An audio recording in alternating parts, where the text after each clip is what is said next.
मैले चाहिँ दिवसभरि के काम गरेँ सो यसको छोटो भिडियो बनाएको छु।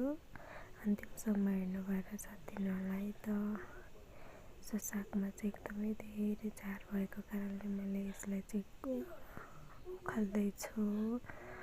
अनि साग चाहिँ पानी परेको कारणले गर्दाखेरि एकदमै फस्टाएर आएको छैन, यतिको भएको छ।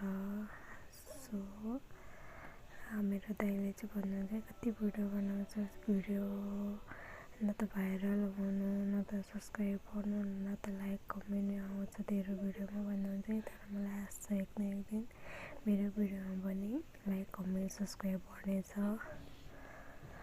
अनि हाम्रो गाउँतिरको त चाहिँ यतिको भएको छ, कुनै ठाउँतिर चाहिँ कोदो थन्काइसक्यो भने कुनै ठाउँतिर चाहिँ कोदो टिप्ने बेला हुँदैछ। अनि त्यति करेलाको जाङ चाहिँ एकदमै पानीले गर्दाखेरि मरेको छ भने खुर्सानीको बोट पनि मरेको छ भने खुर्सानी पनि टिप्यौँ।